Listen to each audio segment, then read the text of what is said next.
আপনারা কি জানেন গরম সর্ষের তেলে ফুলকপিগুলোকে কড়া করে ভেজে নিয়ে ওই সর্ষের তেলেই আবারও বেগুনগুলোকেও ভালো করে ভেজে তুলে রাখা হলো।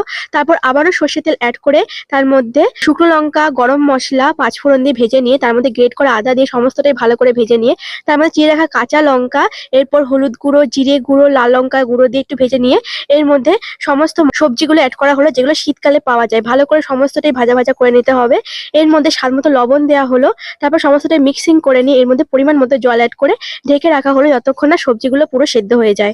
ভালো করে ঢেকে রেখে সেদ্ধ হয়ে গেলেই ভালো করে মিক্সিং করে নিয়ে এর মধ্যে ভেজে রাখা ফুলকপি আর বেগুনগুলোকে দিয়ে সমস্তটাই ভালো করে সিদ্ধ হয়ে গেলে এর মধ্যে গুড় মিষ্টির জন্য দেওয়া হলো। ভালো করে মিশিয়ে নিয়ে এর মধ্যে দেওয়া হলো শেষে গরম মশলা। সমস্তটাই ভালো করে মিশিয়ে আটা ছড়িয়ে মাখো মাখো তরকারি হলে একদম রেডি শীতকালীন সবজি দিয়ে পাঁচমিশালি তরকারি। বাড়িতে অবশ্যই তৈরি করুন। কেমন লাগলো কমেন্টে জানান। ভালো লাগলে like, share, follow and subscribe করুন। দেখা হবে নেক্সট ভিডিও।